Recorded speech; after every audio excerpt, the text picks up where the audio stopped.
오늘 말씀은 잠언 8장 1절로 36절입니다. 요절은 35절입니다. 한번 같이 봅시다. 대저 나를 얻는 자는 생명을 얻고 여호와께 은총을 얻을 것임이라. 말씀의 제목은 생명과 은총입니다. 생명과 은총은 모든 사람이 소망하는 가치입니다. 세상은 그것을 얻는 길을 서로 다르게 말합니다. 어떤 이는 돈이 있어야 생명과 은총을 누릴 수 있다 하고 또 어떤 이는 성공과 출세를 통해서만 가능하다고 합니다. 오늘 말씀은 우리에게 무엇을 가르칩니까?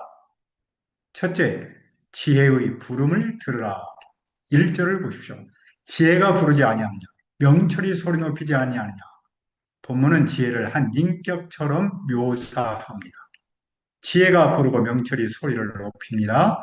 그렇다면 지혜는 어디에서 있습니까?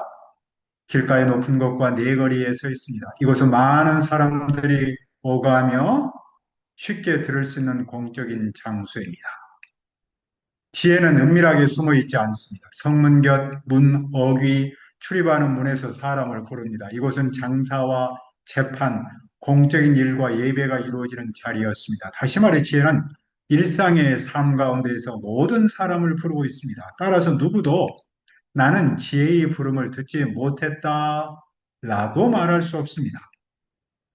지혜는 누구에게 말합니까? 특히 어리석은 자와 미련한 자에게 말합니다. 너희는 명철할지어다. 너희는 마음이 밝을지니라. 여기서 명철하다, 밝다라는 말은 이해한다, 배운다라는 뜻입니다. 지혜는 단순히 똑똑한 사람에게 필요한 것이 아니라 부족한 자가 이해하고 배워야 할 겁니다. 그들이 지혜를 배우려면 어떻게 합니까? 6절은 말씀합니다. 너희는 들을지어다 내가 가장 선한 것을 말하리라 내 입술을 열어 정직을 내리라. 그들이 지혜를 배우려면 들어야 합니다. 지혜의 말은 때로는 달갑지 않고 세상 방식과 다를 수 있습니다. 그러나 들어야 하는 이유는 지혜가 고상한 것과 옳은 것을 말하기 때문입니다. 지혜의 입은 진실만을 말하며 악을 미워합니다. 지혜의 말은 모두 의롭습니다. 그 가운데는 굽은 것도 패역한 것도 없습니다. 그래서 깨닫는 자는 지혜의 말이 옳음을 압니다. 하지만 어리석은 자는 지혜를 깨닫지 못합니다. 지혜의 가치는 어떠합니까? 10절을 보십시오. 너희가 은을 받지 말고 나의 훈계를 받으며 정금보다 지식을 얻으라. 세상은 은과 금을 최고의 가치로 여기지요. 그러나 잠언은 은과 금보다 지혜를 더 귀히 여깁니다. 왜냐하면 지혜는 진주보다 낫고 사람이 기뻐하는 모든 것과 비교할 수 없기 때문입니다. 그렇다면 지혜의 성품은 무엇입니까?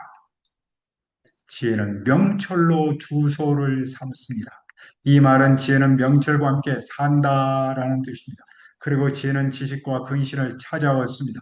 다시 말해 지혜는 단순한 지식의 축적이 아니라 분별과 근신을 동반하는 삶의 태도입니다. 또한 지혜는 여호와를 경외하는 것인데 곧 악을 미워하는 것입니다. 지혜는 교만과 거만 악한 행실과 패역한 말을 미워합니다. 지혜와 악은 결코 함께할 수 없습니다. 지혜에는 무엇이 있습니까? 지혜는 계략과 참 지식이 있는데 계략은 충고이고 참 지식은 건전하고 효과적인 지혜입니다. 지혜는 충고와 건전한 지혜가 있습니다. 따라서 왕들은 지혜로 통치하며 방백들은 지혜로 공의를 세웁니다. 재상과 존귀한 자, 곧 모든 의로운 재판관들이 지혜를 힘입어 다스립니다. 지혜는 통치자들이 바르게 다스리도록 도와줍니다. 그러므로 지혜를 사랑하는 사람은 무엇을 받습니까? 17절입니다. 나를 사랑하는 자들이 나의 사랑을 입으며 나를 간절히 찾는 자가 나를 만날 것이니라. 지혜는 모든 사람에게 열려 있습니다. 하지만 지혜는 지혜를 사랑하는 사람들을 사랑합니다. 지혜를 간절히 찾는 사람이 지혜를 만납니다. 지혜 안에는 부귀가 있고 장구한 재물과 공의가 있습니다. 또 지혜를 내면화했을 맺는 열매는 금이나 정금보다 좋고 순음보다 좋습니다. 지혜는 돈 자체는 아닙니다. 하지만 돈보다 더 깊은 가치를 주기에 돈보다 좋습니다. 무엇보다 지혜는 정의로운 길과 공의로운 길로 걷습니다. 그리하여 지혜를 사랑하는 자들에게 기업을 주고 그들의 창고를 채워줍니다. 오늘 우리의 귀는 어디를 향하고 있습니까? 세상에는 달콤하고 화려한 말들이 많습니다. 그러나 그 소리 가운데서 지혜는 지금도 우리를 부르고 있습니다. 그러므로 우리의 마음과 귀를 세상의 소리가 아니라 지혜의 부름에 향하기를 바랍니다. 지혜의 부름을 들은 우리는 무엇을 해야 합니까? 둘째, 지혜의 본질을 알아라. 22절을 보십시오. 여호와께서 그 조화의 시작 곧 태초에 일하시기 전에 나를 가지셨으며 그 조화의 시작은 여호와께서 창조를 시작하시던 그때를 말합니다. 곧 태초에 일하시기 전에 여호와께서 지혜를 소유하셨습니다. 지혜는 만세 전부터 태초부터 땅이 생기기 전부터 세움을 받았습니다. 지혜는 아직 바다가 생기지 않았고 큰 샘들이 있기 전에 이미 태어났습니다. 산이 세워지기 전에 언덕이 생기기 전에 지혜가 이미 났습니다. 하나님이 땅들과 들 세상의 흙의 시작도 만들지 않았을 때였습니다. 지혜는 하나님께서 하늘을 굳게 세우셨을 때 그분이 궁창을 해면에 두르셨을 때 그곳에 있었습니다. 하나님이 위로 하늘을 굳건히 하셨을 때 그분이 깊은 바다의 샘들을 힘있게 하셨을 때 지혜는 있었습니다. 하나님이 바다의 경계를 정하셨을 때 물이 그분의 명령을 어기지 못하도록 하셨을 때 또 땅의 기초를 정하셨을 때 지혜는 있었습니다. 그때 지혜는 무엇을 했습니까? 30절입니다. 내가 그 곁에 있어서 창조자가 되어 날마다 그의 기뻐하신 바가 되었으며 항상 그 앞에서 즐거워하였으며 여기서 창조자는 숙련된 일꾼을 뜻합니다. 지혜는 하나님의 곁에서 숙련된 장인처럼 함께하며 창조 질서의 원리로 작용했습니다. 지혜는 단순한 피조물이 아니라 태초부터 하나님과 함께하며 하나님을 기쁘시게 하는 존재였습니다. 하나님은 지혜와 함께 일하는 것을 즐거워하시고 지혜도 하나님과 함께하는 것을 즐거워했습니다. 그러나 지혜는 하나님 앞에서만 즐거워한 것이 아닙니다. 31절은 말합니다. 사람이 거처할 땅에서 즐거워하며 인자들을 기뻐하였느니라. 지혜는 인간과도 밀접히 연결되어 있습니다. 창조 세계 속에서 지혜는 사람과 함께하며 인간이 지혜로 살아가는 것을 기뻐합니다. 이것이 지혜의 본질입니다. 그리고 우리는 그 본질을 알아야 합니다. 그런데 우리는 여기서 태초부터 존재한 지혜가 태초부터 계신 말씀임을 알 수 있습니다.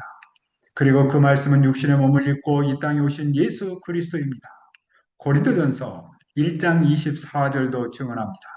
오직 부르심을 받은 자들에게는 유대인이나 헬라인에게나 그리스도는 하나님의 능력이요 하나님의 지혜니라. 하나님의 지혜이신 예수님은 태초부터 하나님과 함께 하시며 그분을 기쁘시게 합니다.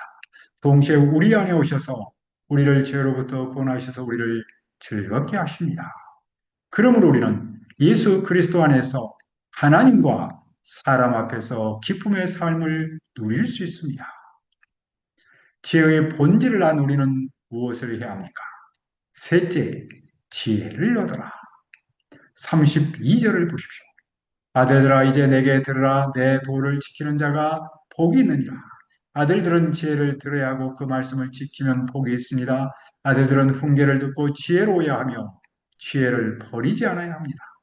누구든지 지혜의 말을 듣고 날마다 그 문 앞에서 기다리는 자는 복이 있습니다. 왜 복이 있습니까? 35절을 읽읍시다. 대전하를 얻는 자는 생명을 얻고 여호와께 은총을 얻을 것입니다. 지혜를 얻는 자는 생명을 얻고 여호와께 은총을 얻기 때문입니다. 인류 역사를 돌아보면 사람들은 생명과 은총 얻기를 위해 끊임없이 애써왔습니다.